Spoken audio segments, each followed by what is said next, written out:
Such uncompromised atheism, Badiou's atheism, presupposing that being itself is essentially inconsistent, takes the shape in postmodernism.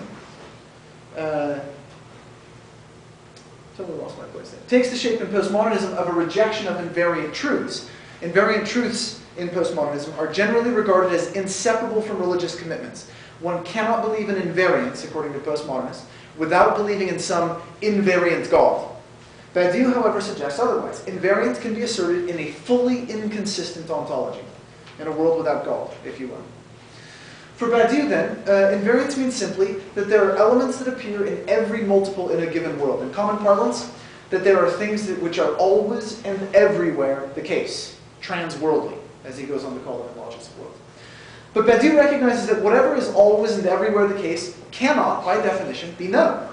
In an all-blue world, one could not, by definition, generate the concept of blue.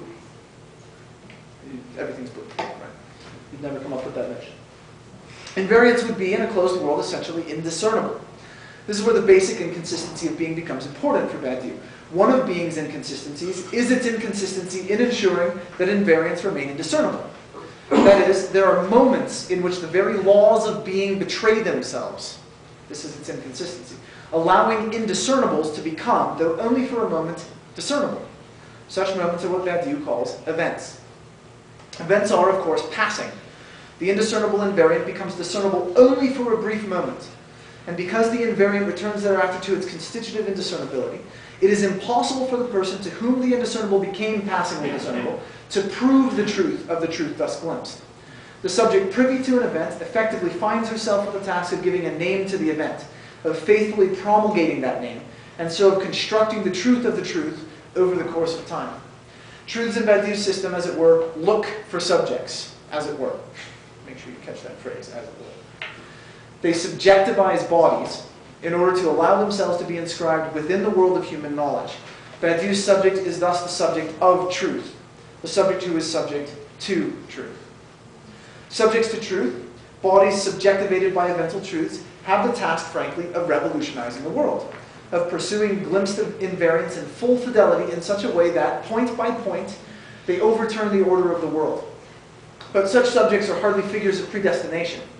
Bodies given to what might in a Pauline vein be called allures of the flesh can desubjectivize themselves, render themselves non-subjects, through a slackening of their fidelity to the eventual truths that have called them to work. Indeed, the positive identification of the good of fidelity allows Badiou to outline a threefold identification of evil, a theory of evil, one that he works out in a short book he originally wrote for high school classes in France.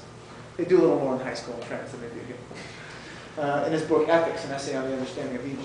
The three forms of desubjectivization at least deserve names here, though I won't dwell on them. First, one might take a simulacrum for an event, what looks like an event but is not an event.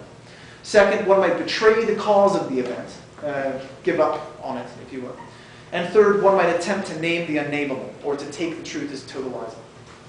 Passing on from that. If all of this, all too sketchily, lays out the basics of Badiou's theory of truths, it is time to turn to one truth procedure in particular, as Badiou outlines it, the one that is obviously of the most importance to this society, the political. So, of political truths. Setting a political truth in motion, given the above model, is obviously the work, so to speak, of a political event. What is revealed in the course of such an event is what Badiou often calls the void of the situation. The idea here, much simplified, and way too short in presentation, is that there is something that everyone in a given political situation does not recognize, though it is everywhere at work, indiscernible. An example would be the French Revolution. As the French Revolution got underway, it was not obviously or self-evidently true that a political event was taking place. The French Revolution itself, however, was at work in everything that was taking place, was at work in every multiple of the political situation of late 18th century France. At some point along the way, someone named the event, named it the French Revolution, and thus allowed the name of the event to circulate in the situation itself.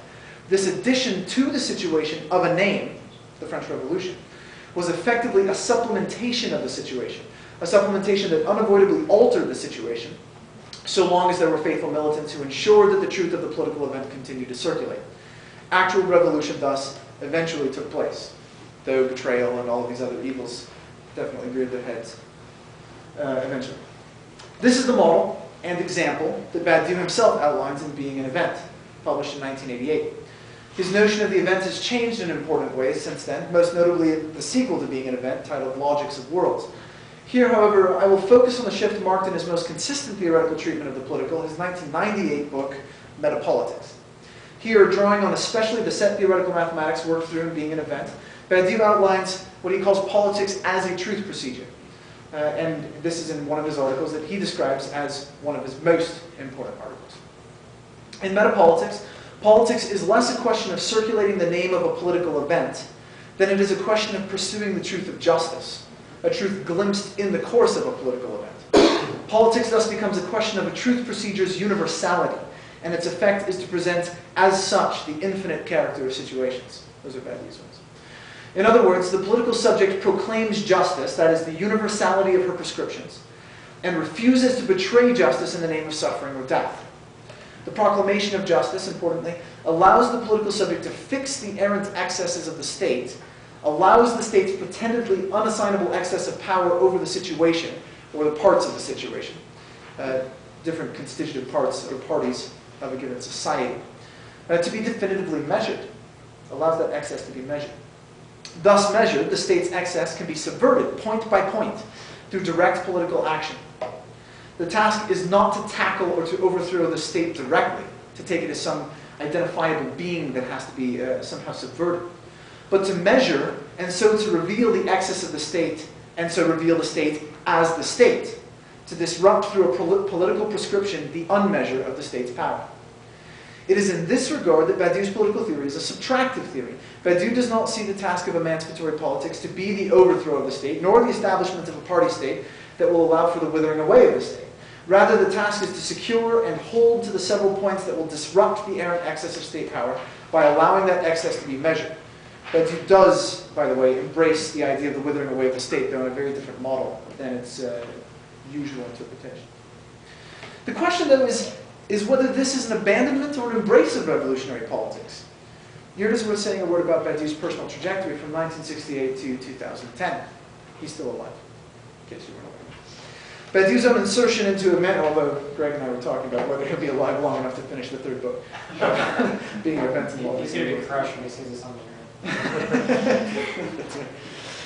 So Badiou's own insertion into emancipatory politics happened in May 1968 when he found himself involved in the student uprising in Paris. He was at the time Louis Althusser's research assistant and taking classes from Lacan and studying Sartre.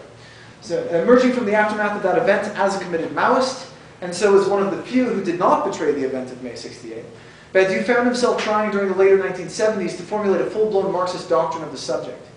This resulted in his first systematic formulation, published in 1982, as Theory of the Subject, in which he outlined a preliminary revolutionary ethics, which is to die for. Moving from that initial articulation to the larger project of outlining a Marxist ontology, he came in 1988 to publish Being an Event, a book that is quickly being recognized, even in non-revolutionary circles, as one of the most important books published in philosophy in the past century.